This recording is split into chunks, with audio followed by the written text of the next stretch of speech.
Chapter 8. The Pulpit. I had not been seated very long ere a man of a certain venerable robustness entered. Immediately as the storm-pelted door flew back upon admitting him, a quick regardful eyeing of him by all the congregation sufficiently attested that this fine old man was the chaplain. Yes, it was the famous Father Mapple, so called by the whalemen, among whom he was a very great favorite. He had been a sailor and a harpooner in his youth, but for many years past had dedicated his life to the ministry. At the time I now write of, Father Mapple was in the hardy winter of a healthy old age. That sort of old age which seems merging into a second flowering youth. For among all the fissures of his wrinkles, there shone certain mild gleams of a newly developing bloom, the spring verdure peeping forth even beneath February's snow. No one having previously heard his history, could for the first time behold Father Mapple without the utmost interest, because there were certain engrafted clerical peculiarities about him, imputable to that adventurous maritime life he had led. When he entered I observed that he carried no umbrella, and certainly had not come in his carriage, for his tarpaulin hat ran down with melting sleet, and his great pilot cloth jacket seemed almost to drag him to the floor with the weight of the water it had absorbed. However, hat and coat and overshoes were one by one removed, and hung up in a little space in an adjacent corner. When, arrayed in a decent suit, he quietly approached the pulpit. Like most old-fashioned pulpits, it was a very lofty one, and since a regular stairs to such a height would, by its long angle with the floor, seriously contract the already small area of the chapel, the architect, it seemed, had acted upon the hint of Father Mapple, and finished the pulpit without a stairs, substituting a perpendicular side ladder, like those used in mounting a ship from a boat at sea.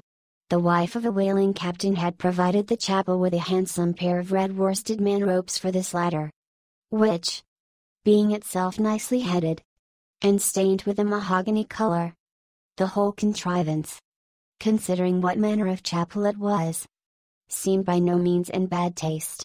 Halting for an instant at the foot of the ladder, and with both hands grasping the ornamental knobs of the man ropes, Father Mapple cast a look upwards, and then with a truly sailor-like but still reverential dexterity, hand over hand, mounted the steps as if ascending the main top of his vessel.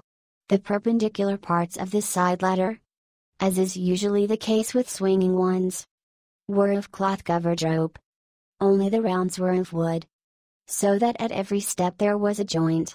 At my first glimpse of the pulpit, it had not escaped me that however convenient for a ship, these joints in the present instance seemed unnecessary, for I was not prepared to see Father Mapple after gaining the height, slowly turn round, and stooping over the pulpit, deliberately drag up the ladder step by step, till the whole was deposited within, leaving him impregnable in his little Quebec.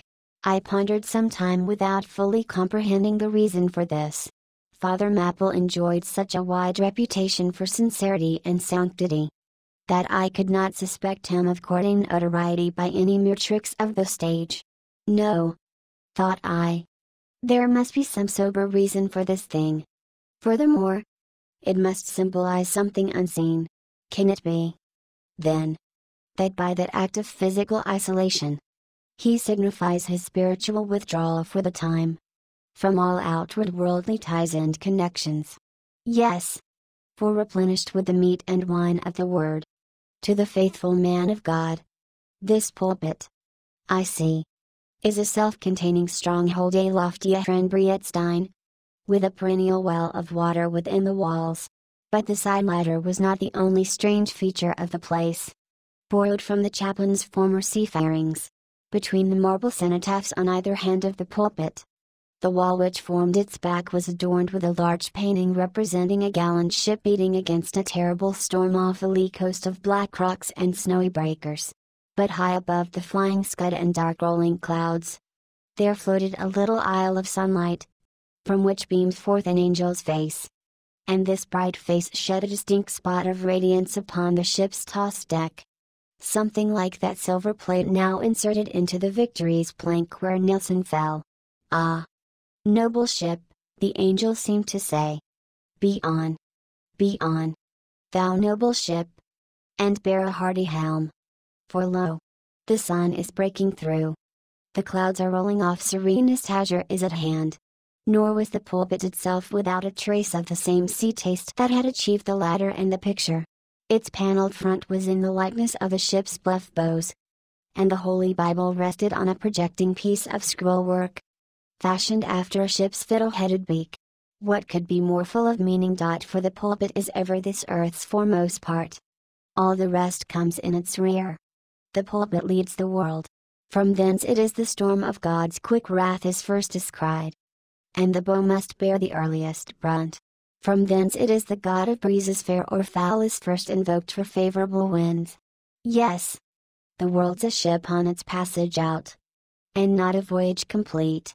And the pulpit is its brow.